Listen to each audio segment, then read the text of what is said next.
પ્રકરણ 12 પરમાણુઓ. એનામાં આપણે સૌથી પહેલાં આ જે ચેપ્ટર છે એના આગળ પ્રકાશના જે તરંગો છે એની વાત કરી હતી. હવે પરમાણુઓ છે તો પરમાણુઓ ક્યારે બનશે, કેવી રીતે બનશે?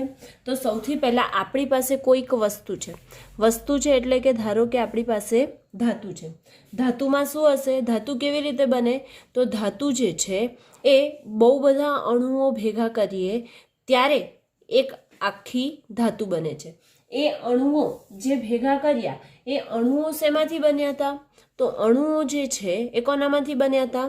પરમાણુમાંથી બન્યા હતા. હવે આ જે પરમાણુ છે એ પરમાણુમાં શું હોય? તો પરમાણુમાં પ્રોટોન હશે, ન્યુટ્રોન હશે અને ઇલેક્ટ્રોન હશે. એટલે કે પ્રોટોન અને ન્યુટ્રોન, આ બંનેના જે પ્રોટોન અને ન્યુટ્રોન અને ઇલેક્ટ્રોન, આ બધું ભેગું થઈને એક પરમાણુ બને છે. અને પ્રોટોન અને ન્યુટ્રોન હોય ત્યારે તેના ક્વાર્ક્સ હોય છે. ક્વાર્ક્સ જે છે એ 6 પ્રકારના છે. પ્રોટોન અને ન્યુટ્રોન હશે એના શું હોય છે? ક્વાર્ક્સ હોય છે. અને આ જે ક્વાર્ક્સ છે એ કેટલા પ્રકારના હોય છે? 6 પ્રકારના. કયા 6 પ્રકાર? તો અપ અને ડાઉન, આ ત્રણેય પ્રકાર ત્રણ હશે. એટલે કે 6 પ્રકારના ક્વાર્ક્સ હશે. ક્વાર્ક્સમાંથી પ્રોટોન, ન્યુટ્રોન અને ઇલેક્ટ્રોન, આ ત્રણેય ભેગા થઈ અને એક પરમાણુ બને છે. પરમાણુમાંથી અણુ અને અણુમાંથી આપણને એક આખી ધાતુ બનેલી જોવાય છે. હવે આ જે ધાતુ બનેલી જોવાય છે, પણ આપણે આ ચેપ્ટરમાં શેની વાત કરવાની છે? પરમાણુ. તો થોમ્સન જે છે એ થોમ્સને એવું દર્શાવ્યું હતું કે વિવિધ તત્વોના પરમાણુઓ ઋણ વિદ્યુત ભારિત ઘટકો ધરાવે છે. અને આ જે ઋણ વિદ્યુત ભારિત ઘટકો ધરાવે છે તે બધા જ પરમાણુ માટે સમાન હોય છે. અને આ જે ઋણ વિદ્યુત ભારિત વિદ્યુતભારો છે તેને આપણે શું કહીએ છીએ? તો ઇલેક્ટ્રોન કહેવામાં આવે છે. શું કહેવામાં આવે છે? ઇલેક્ટ્રોન કહેવામાં આવે છે.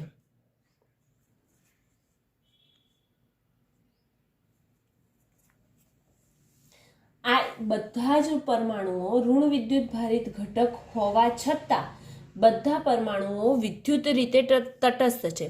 હવે જો વિદ્યુત રીતે તટસ્થ હોય એનો મતલબ તટસ્થ ક્યારે થાય? ઇલેક્ટ્રોન જે છે તે કેવા વિદ્યુત ભારિત છે? ઋણ વિદ્યુત ભારિત છે. અને આપણે તો હમણાં સુધી એવું કીધું, થોમ્સને એવું જ દર્શાવ્યું કે ઋણ વિદ્યુત ભારિત ઘટકો ધરાવે છે. હવે ઋણ વિદ્યુત ભારિત ઘટકો ધરાવતું હોય અને એ કેવું છે? તટસ્થ છે. મતલબ કે ઋણ વિદ્યુત ભારને તટસ્થ કરવા માટે શેની જરૂર પડે છે આપણને? ધન વિદ્યુત ભારની. જો ધન વિદ્યુત ભાર હશે તો જ એ વિદ્યુત ભારની દ્રષ્ટિએ કેવો થાય છે? તટસ્થ થાય છે. આમ ઋણ વિદ્યુત ભારને તટસ્થ કરવા માટે કોઈક ધન વિદ્યુત ભાર હોવો જોઈએ. અને આ સમજાવવા માટે પરમાણુ મોડેલ સમજાવ્યું થોમ્સને, અને આ મોડેલને તેણે નામ આપ્યું પ્લમ પુડિંગ મોડેલ. આ મોડેલ અનુસાર પરમાણુનો ધન વિદ્યુતભાર પરમાણુના સમગ્ર કદમાં નિયમિત રીતે વિતરિત થયેલો હોય છે.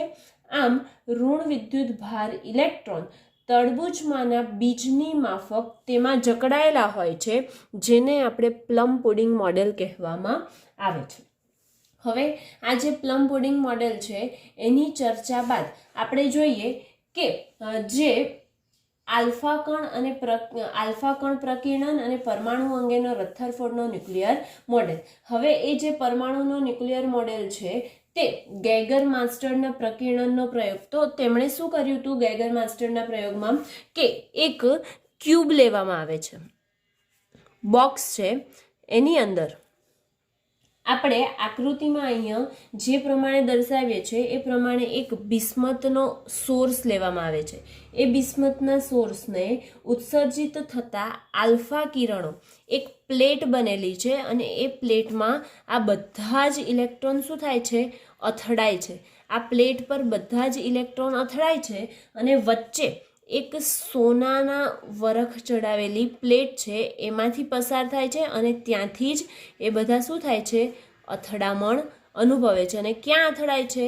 તો અહીંયા જે પડદો મૂકેલો છે એ પડદા પર અથડાય છે. આકૃતિમાં દર્શાવ્યા મુજબ રેડિયો એક્ટિવ સ્ત્રોત બિસ્મથમાંથી ઉત્સર્જિત થતા આલ્ફા કણોની કિરણાવલી સુવર્ણ પાતળા વરખ ચડાવેલું છે તેના પ્લેટ પર આપાત કરવામાં આવે છે. આ રેડિયો એક્ટિવ પદાર્થ બિસ્મથમાંથી ઉત્સર્જાયેલ આલ્ફા કણો, જે આલ્ફા કણો ઉત્સર્જિત થાય છે એ બધા સીસાના બ્લોકની વચ્ચેથી જ પસાર થઈ અને કેટલી જાડાઈ હોય છે, આ કિરણ જે પસાર થાય છે એ કિરણની જાડાઈ 2.1 × 10⁻⁷ મીટર જેટલી જાડાઈના સુવર્ણ વરખ પર આપાત કરવામાં આવે છે. અને જ્યારે તે આપાત થાય અને પડદા પર અથડાય છે ત્યારે તે ઝબકારો ઉત્પન્ન કરે છે. અને આ ઝબકારો જે ઉત્પન્ન કરે છે ત્યારે માઇક્રોસ્કોપ વડે તેને જોઈ શકાય છે અને પ્રકેરિત કણોની સંખ્યાના વિતરણનો પ્રકીર્ણન કોણના વિધેય તરીકે આપણે અભ્યાસ કરીશું. એટલે કે આ જે છે એમનામાં જે ખૂણો બને છે એ પ્રકીર્ણન કોણ તરીકે આપણે એનો અભ્યાસ કરવાનો હોય છે.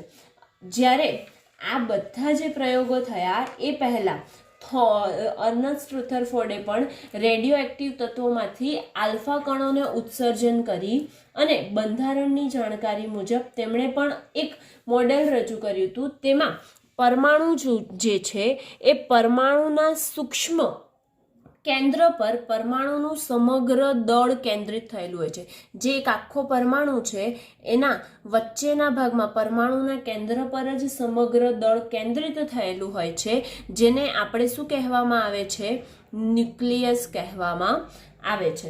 તેના પર સમગ્ર ધન વિદ્યુતભાર કેન્દ્રિત થયેલો હોય છે અને ઋણ વિદ્યુતભાર જે છે તે ન્યુક્લિયસની આસપાસ શું કરે છે? પરિભ્રમણ કરે છે, જેને પરમાણુનું પ્લેનેટરી મોડેલ કહેવામાં આવે છે અથવા તો રથરફોર્ડ ન્યુક્લિયર મોડેલ કહેવામાં આવે છે. આ તો માત્ર ખાલી આપણને પ્રસ્તાવનામાં હતું. હવે ઇલેક્ટ્રોનની કક્ષાઓ જે પ્રશ્ન પૂછાય છે એ પ્રશ્નમાં પહેલો પ્રશ્ન કયો છે? તો ઇલેક્ટ્રોનની કક્ષાઓ. ઇલેક્ટ્રોનની કક્ષાઓમાં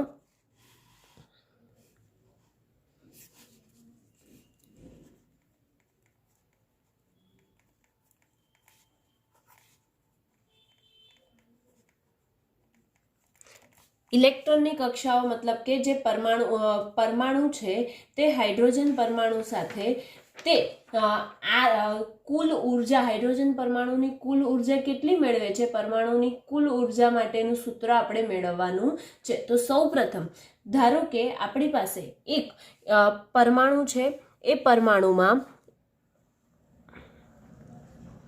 જે ઇલેક્ટ્રોન છે તે ઇલેક્ટ્રોન આર ત્રિજ્યાના અહીંયા વચ્ચે બધું શું છે? દળ કેન્દ્રિત થયેલું હોય છે, બરાબર. તો રુથરફોર્ડના પરમાણુ અંગેના ન્યુક્લિયર મોડેલમાં પરમાણુનું એવું સ્વરૂપ રજૂ કરે છે કે તેના કેન્દ્રમાં ખૂબ નાના દળદાર ધન વિદ્યુતભાર ન્યુક્લિયસ અને તેની આસપાસ ઇલેક્ટ્રોન શું કરે છે? ભ્રમણ કરે છે. એ કેટલી ત્રિજ્યા પર? તો ધારો કે ઇલેક્ટ્રોન આર ત્રિજ્યા પર પરિભ્રમણ કરે છે. કેટલા વેગથી પરિભ્રમણ કરે છે? તો વી વેગથી તે ભ્રમણ કરે છે. એવી અનુરૂપ કક્ષાઓમાં ભ્રમણ કરતા ઇલેક્ટ્રોનનો એક તટસ્થ ગોળો બનેલો છે, જેને આપણે શું કહીએ છીએ? પરમાણુ કહેવામાં આવે છે. હવે આ ભ્રમણ કરતા ઇલેક્ટ્રોન અને ન્યુક્લિયસ વચ્ચેનું સ્થિત વિદ્યુત આકર્ષણ બળ જે થાય છે એ સ્થિત વિદ્યુત ઇલેક્ટ્રોન ધન વિદ્યુતભાર અને ઋણ વિદ્યુતભારના કારણે જે આકર્ષણ થાય છે એને આપણે શું કહીએ છીએ? વિદ્યુતીય બળ કહેવામાં આવે છે, બરાબર. અને આ જે વિદ્યુતીય બળ છે એ કક્ષામાં ગતિશીલ રાખવા માટે કોણ પૂરું પાડે છે? તો તેનું કેન્દ્રગામી બળ પૂરું પાડે છે. અને કેન્દ્રગામી બળનું સૂત્ર આપણને 11માં આવી ગયું. શું હતું 11માં કેન્દ્રગામી બળનું સૂત્ર? mv²/r. વિદ્યુતીય બળ એટલે કે પ્લસ અને માઇનસ ચાર્જ છે. વિદ્યુતીય બળ એટલે બીજું કયું નામ છે એનું? તો કુલંબ બળ આપણે કહીએ છીએ, બરાબર. તો કુલંબ બળનું સૂત્ર શું આવે? કે Q1 Q2 પણ અહીંયા તો જે ભ્રમણ કરે છે એ કોણ છે? ઇલેક્ટ્રોન જ છે. માટે E ગુણ્યા E એટલે E²/r², કે E²/r² વિદ્યુતીય બળ છે અને કેન્દ્રગામી બળ શું છે? mv²/r. હવે આ જ સૂત્રનો આપણે ઉપયોગ કરી અને આગળ વધીએ તો વિદ્યુતીય બળ જે છે એ કોણ પૂરું પાડે છે? કેન્દ્રગામી બળ પૂરું પાડે છે. આથી વિદ્યુતીય બળ બરાબર શું લખીશું? કેન્દ્રગામી બળ. વિદ્યુતીય બળ ke² અપોન r² છે. કેન્દ્રગામી બળ શું છે? mv² r. સામસામેથી એક r શું થાય છે? કેન્સલ થાય છે. તો r કેન્સલ કર્યા તો શું બચે છે આપણી પાસે? ke² અપોન r બરાબર mv². અને આને આપણે સમીકરણ નંબર 1 આપી દઈએ. હવે આ જે સમીકરણ છે એનામાં આપણે શું શોધવાનું છે? તેની કક્ષીય ત્રિજ્યા. હાઇડ્રોજન પરમાણુ છે તે હાઇડ્રોજન પરમાણુ માટે તેની કક્ષીય ત્રિજ્યા શોધવાની છે. આથી પરમાણુની કક્ષીય ત્રિજ્યા r બરાબર શું થઈ જશે? k ની કિંમત કેટલી થાય? આપણે પહેલા ચેપ્ટરમાં જોઈ ગયા ને, કયું હતું? 1/4πε0. 1/4πε0 e² છેદમાં mv² આવી જશે. એટલે કે e²/4πε0 ઇન્ટુ mv², જે કક્ષીય ત્રિજ્યાનું સૂત્ર આપણને મળે છે. હવે આ જે સમીકરણ નંબર 1 છે એ સમીકરણને જો હું 2 વડે ભાગી દઉં તો આપણને તેની ગતિ ઉર્જા મળે. આપણને કઈ ઉર્જા શોધવાની છે? ઇલેક્ટ્રોનની કક્ષાઓ માટે તેમની કુલ ઉર્જા એટલે ઈ શોધવાનું છે. જે પરમાણુ છે આપેલ પરમાણુમાં ગતિ ઉર્જા વત્તા સ્થિતિ ઉર્જા કરીશું તો તેની કુલ ઉર્જા મળશે. માટે પહેલાં આપણે તેની ગતિ ઉર્જા શોધવી હશે તો ગતિ ઉર્જાનું સૂત્ર જો સમીકરણ 1 પરથી આપણે બનાવી શકાય. કેવી રીતે? ખાલી આને કેટલા વડે ભાગવો પડશે? 2 વડે ભાગવામાં આવે તો આપણે કોનું સૂત્ર બનાવી શકીએ છીએ? ગતિ ઉર્જાનું સૂત્ર. તો અહીંયા લખીએ કે સમીકરણ 1 ને 2 વડે ભાગતા. સમીકરણ 1 ને 2 વડે ભાગો શું થશે? ke² એટલે કે 4πε0 તો છે જ, ગુણ્યા r પણ છે, અને 2 વડે ભાગવાનું છે એટલે કે 2 વડે આપણે ભાગી દીધું. અને e² બરાબર 1/2 mv². 1/2 mv² એટલે આપણે શું લખીએ છીએ? 1/2 mv² એટલે કે k થાય. તો k લખીએ આપણે k બરાબર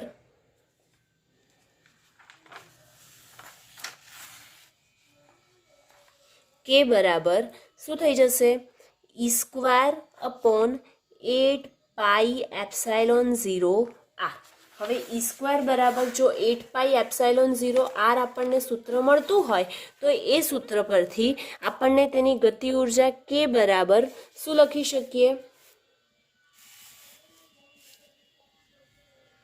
e²/8πε0 r. હવે સ્થિતિ ઉર્જા. તો સ્થિતિ ઉર્જાનું સૂત્ર પહેલા બીજા ચેપ્ટરમાં આવી ગયું. શું હતું? u બરાબર -e²/4πε0 r. આપણે શું શોધવાનું છે? આપણે જે હાઇડ્રોજન પરમાણુ છે એ પરમાણુની કક્ષીય ત્રિજ્યા પરથી તેની કુલ ઉર્જાનું સૂત્ર શોધવું હોય તો કુલ ઉર્જા E બરાબર શું થઈ જશે? k+u. અને જો k+u થાય તો k ની કિંમત e²/8πε0 r પ્લસ u કેટલા છે? -e²/4πε0 r. કોમન શું નીકળે છે? e²/4πε0 r common. સો e²/4πε0 r. અહીંયા શું બચ્યું? તો 1/2 પ્લસ માઇનસ અને 1 બચ્યો. 1/2 1/2માંથી 1 માઇનસ કરી દઈશું. શું મળશે? e²/4πε0 r as it is into -1/2 બરાબર. એટલે ઇક્વલ ટુ કુલ ઉર્જા E બરાબર શું થઈ જશે? -e²/8πε0 r. આપણને તેમની કુલ ઉર્જાનું સૂત્ર મળે છે. આ ઇલેક્ટ્રોનના પરમાણુ જે છે એ પરમાણુની કુલ ઉર્જાનું સૂત્ર અહીંયા કમ્પ્લીટ થાય છે. હવે પરમાણુનું વર્ણપટ છે એમાં 2 પ્રકારના વર્ણપટ રચાશે. કયા 2? તો રેખીય વર્ણપટ અને શોષણ વર્ણપટ. રેખીય વર્ણપટ એટલે શું? શોષણ વર્ણપટ એટલે શું? તેની આપણે ચર્ચા કરીએ. તો નીચા દબાણે પરમાણુ વાયુ કે બાષ્પમાંથી વિદ્યુત પ્રવાહ પસાર કરીને તેને ઉત્તેજિત કરવામાં આવે ત્યારે તેમાંથી ઉત્સર્જિત વિકિરણના વર્ણપટમાં અમુક નિશ્ચિત તરંગલંબાઈ જ જોવા મળે છે અને આ પ્રકારના વર્ણપટને ઉત્સર્જન રેખીય વર્ણપટ કહેવામાં આવે છે. રેખીય વર્ણપટ એટલે કે નીચા દબાણે પરમાણુક વાયુ પરમાણુ વર્ણપટમાં નીચા દબાણે પરમાણુક વાયુ કે બાષ્પમાંથી વિદ્યુત પ્રવાહ પસાર કરીને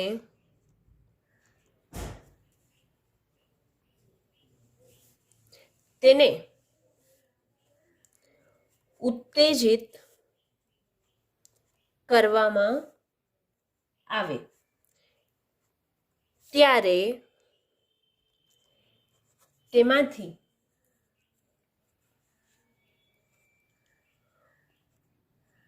ઉત્સર્જિત વિકિરણના વર્ણપટમાં નિશ્ચિત તરંગલંબાઈ જ હોય છે અને આ પ્રકારના વર્ણપટને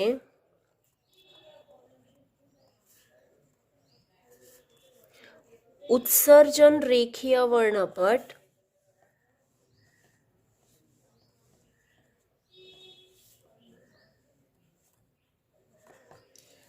હવે શોષણ વર્ણપટ કોને કહેવાય?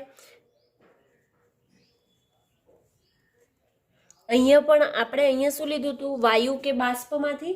તો એવી જ રીતે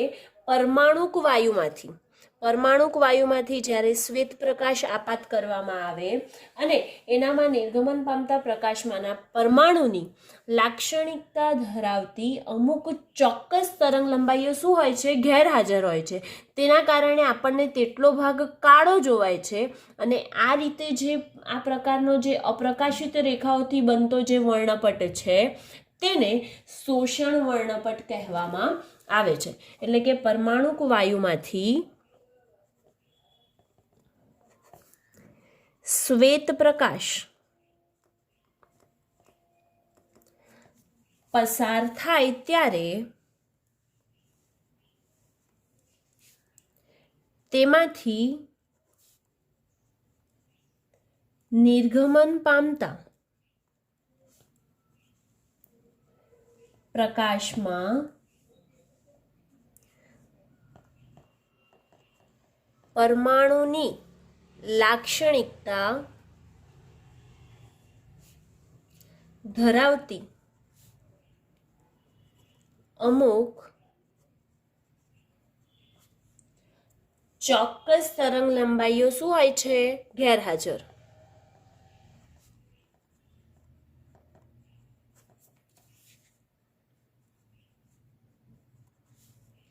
તેથી નિર્ગમન પામતા પ્રકાશના વર્ણપટમાં કેટલીક કાળી રેખાઓ દેખાય છે. આ અપ્રકાશિત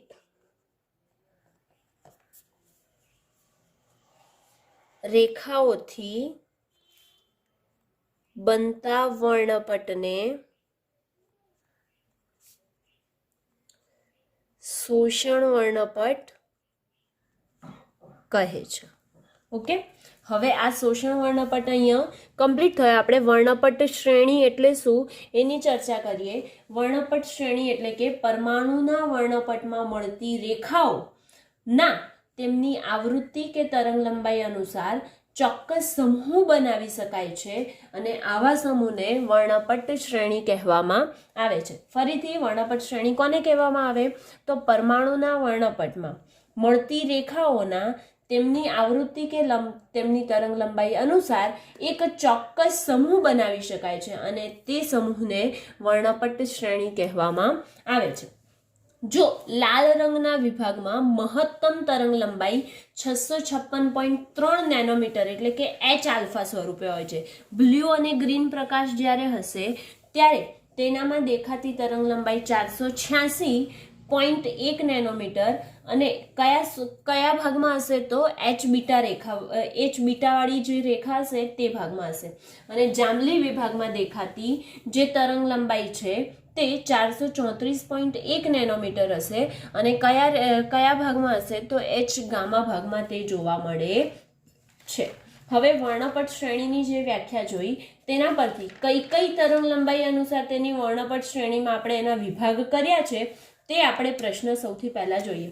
તો વર્ણપટ શ્રેણી એટલે શું અને હાઇડ્રોજન પરમાણુમાં મળતી વર્ણપટ શ્રેણીઓ જણાવો. આ પ્રશ્ન આપણે જોવાનો છે.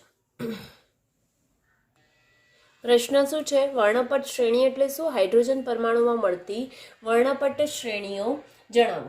વાતાવરણના દબાણ કરતાં ઓછા દબાણે ડિસ્ચાર્જ ટ્યુબમાં ભરેલા પરમાણુક વાયુમાંથી વિદ્યુત ભાર પસાર કરતા પરમાણુઓ ઉત્તેજિત થાય છે અને વિકિરણનું ઉત્સર્જન કરે છે. જ્યારે આ વિકિરણોનું ઉત્સર્જન થાય ત્યારે તેમની તરંગ લંબાઈ કોઈક ચોક્કસ જોવા મળે છે અને પરમાણુના વર્ણપટમાં મળતી રેખાઓ તેમની આવૃત્તિ કે તરંગ લંબાઈ એક તેમનો ચોક્કસ ભેગો સમૂહ બનાવે છે અને આ જે ચોક્કસ ભેગો સમૂહ બને છે અને તેનાથી વર્ણપટ રેખાઓ રચાય છે, આ વર્ણપટ રેખાઓના સમૂહને વર્ણપટ શ્રેણી કહેવામાં આવે છે. ફરીથી આપણે લખીને જોઈ લઈએ કે વાતાવરણના દબાણ કરતાં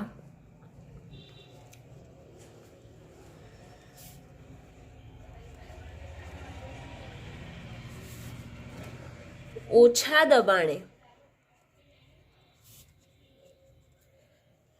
ડિસ્ચાર્જ ટ્યુબમાં ભરેલા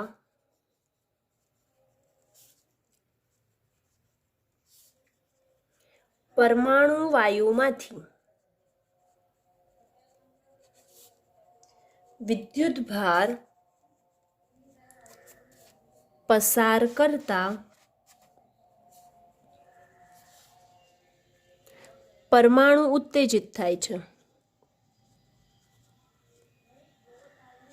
અને શું કરે છે? વિકિરણનું ઉત્સર્જન કરે છે. જ્યારે આ વિકિરણોનું ઉત્સર્જન કરે ત્યારે તેના અમુક ચોક્કસ તરંગ લંબાઈઓનું બનેલું હોય છે. આ વિકિરણ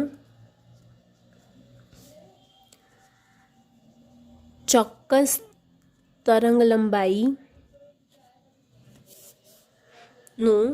બનેલું છે.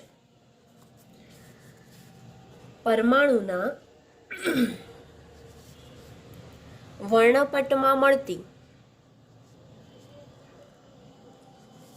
રેખાઓ તેમની આવૃત્તિ કે તરંગ લંબાઈ પ્રમાણે ચોક્કસ સમૂહ બનાવે છે.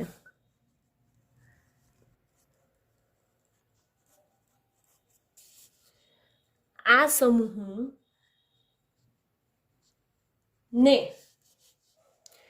વર્ણપટ શ્રેણી કહેવામાં આવે છે. હવે આ જે સમૂહ બને છે એ હાઇડ્રોજન પરમાણુમાં જોવા મળતી જુદી જુદી શ્રેણીઓ આપણે દર્શાવી શકીએ છીએ. તો એ જુદી જુદી હાઇડ્રોજન પરમાણુને આધારે જુદી જુદી જે શ્રેણી છે તે કઈ કઈ છે એ આપણે જોઈએ.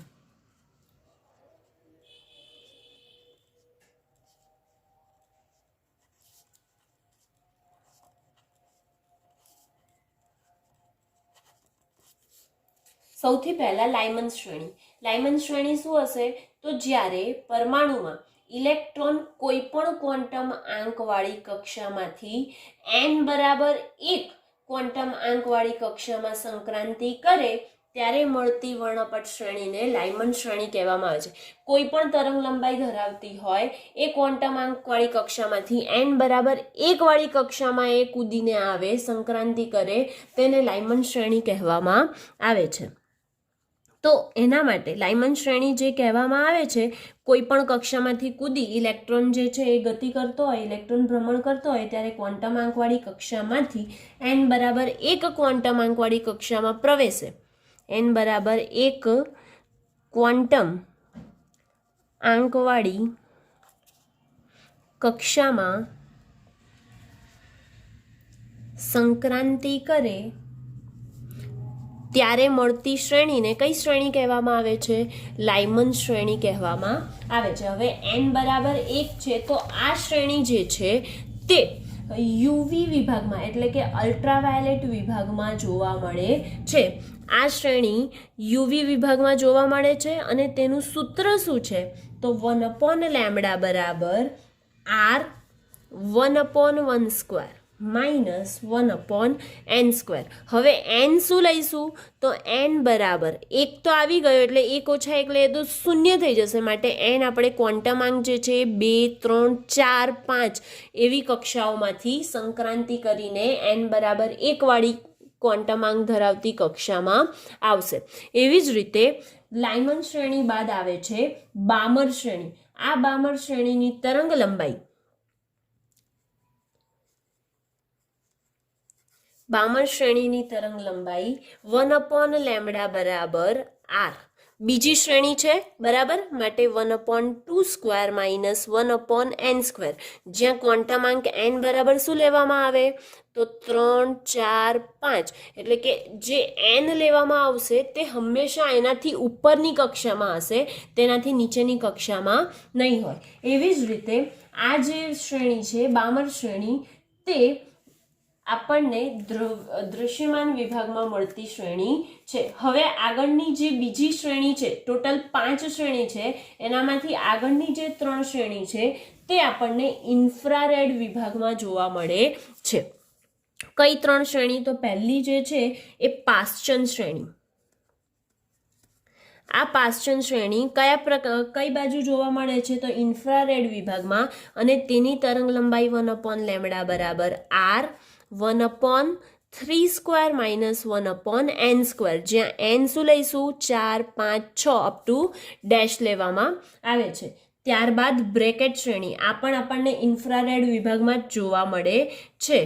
બ્રેકેટ શ્રેણીની તરંગ લંબાઈ 1/λ બરાબર r 1/4² માઇનસ 1/n² હોય છે. જ્યાં n બરાબર શું મળશે? તો 5, 6, 7 up to dash dash dash મળી શકે છે. ત્યારબાદ કઈ શ્રેણી આવશે? તો ફંડ શ્રેણી. ફંડ શ્રેણી જે છે તે પણ ઇન્ફ્રારેડ વિભાગમાં જોવા મળે છે. આ ફંડ શ્રેણીની તરંગ લંબાઈ 1/λ બરાબર r 1/5² માઇનસ 1/n² છે. જ્યાં n બરાબર 6, 7, 8 અપ ટુ ડેશ છે. હવે આપણને લેમ્ડા છે એ ખબર છે, r શું છે? તો r જે છે તે રીડબર્ગ અચળાંક છે. શું છે? રીડબર્ગ અચળાંક. અને આ રીડબર્ગ અચળાંક જે છે તેની કિંમત 1.097 ઇન્ટુ 10⁻7 મીટર ઇન્વર્સ છે. કેટલી છે? રીડબર્ગ અચળાંકની કિંમત 1.097 ઇન્ટુ 10⁻7 મીટર ઇન્વર્સ છે. અને આ રીડબર્ગ અચળાંકનું એક સૂત્ર પણ આપણને આવશે, એ આગળના જે પ્રશ્ન આવશે તેનામાં આપણે જોઈશું. હવે આ જે લાઇમન શ્રેણી, બામર શ્રેણી, પાશ્ચન શ્રેણી, બ્રેકેટ શ્રેણી અને ફંડ શ્રેણી, આ જે 5 શ્રેણી છે તેમનું વ્યાપક સૂત્ર કહી શકાય. વર્ણપટ શ્રેણીનું વ્યાપક સૂત્ર તરંગ લંબાઈ માટેનું શું થાય? તો 1/λ બરાબર r 1/m² માઇનસ 1/n² છે. જ્યાં r રીડબર્ગ અચળાંક છે, m શું છે? તો લાઇમન, બામર, પાશ્ચન, બ્રેકેટ અને ફંડ, આ 5 જે શ્રેણી છે એનામાં જે શ્રેણી લેવામાં આવી હોય તે શ્રેણીનું આપણે લખવાનું ક્વોન્ટમ આંક. અને n જે છે જે શ્રેણી છે એનાથી પછીનો ક્વોન્ટમાંક લેવામાં આવે છે. ઓકે, અને આ જે હાઇડ્રોજન પરમાણુ માટે જુદી જુદી શ્રેણીઓ અને વર્ણપટ શ્રેણી એટલે શું એ થિયરી અહીંયા કમ્પ્લીટ થાય છે. હવે નેક્સ્ટ થિયરી આપણે જોઈશું નેક્સ્ટ વિડીયોમાં. બોહરનું પરમાણુ મોડેલ એટલે કે પરમાણુ મોડેલ માટે બોહરનો અધિતર્ક, અને એ પહેલાં હાઇડ્રોજન પરમાણુ જે છે એ હાઇડ્રોજન પરમાણુમાં રુથરફોર્ડનું પરમાણુ મોડેલ જણાવવાનું, અને તેની નિષ્ફળ કેવી રીતે નીવડ્યો તેની આપણે સમજૂતી આપવાની છે.